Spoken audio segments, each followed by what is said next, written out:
नमस्कार, माझं नाव कविता। मी law final इयरची विद्यार्थिनी। आज इथे आपण एक खूप महत्त्वाच्या मुद्द्यावर बोलणार आहोत। महत्त्वाचा मुद्दा म्हणजे येणारे 20 नोव्हेंबर 2024 महाराष्ट्रामध्ये होणारे मतदान हे आपल्या मध्यमवर्गीय निम्नवर्गीय कुटुंब आणि तसंच सर्व लोकांसाठी खूप महत्त्वाचं आहे। कारण आपला पुढच्या भविष्य आणि पुढच्या काही वर्ष होणारे विकास हे सर्व आपल्या या एक मतदानावर निर्भर करत आहे। कारण आपल्या मध्यमवर्गीय आणि जे निम्नवर्गीय कुटुंब आहे त्यामध्ये काही लोक शिक्षित आणि काही लोक अशिक्षित आहे। मग त्यांना रोजगार कोण देणार आहे आणि जर त्यांच्याकडे रोजगार नसला मग त्यांचा विकास कसा होणार आहे हे कसं ठरवायचं आपण।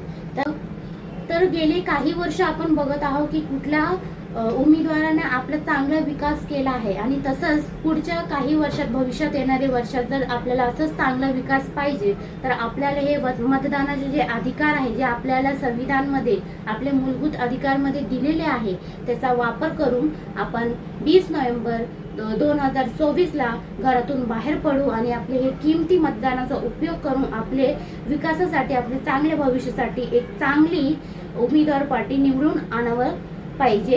आणि तसंच त्यासाठीच आपल्याला आपले हे किमती मतदानाच्या अधिकाराचा उपयोग करायला लागेल। तसंच त्या दिवशी सरकारने सगळ्यांनी सुट्टी दिली तर सगळ्यांनी घरी बसून एन्जॉय न करता थोडा वेळ काढून मतदानासाठी बाहेर पडावं। तुमच्या नजदीकी जे मतदान सेंटर असेल त्यामध्ये जाऊन स्वतःचे किमती मतदान द्यावं। तसंच माझा अधिकार माझा मतदान। जय महाराष्ट्र, जय हिंद।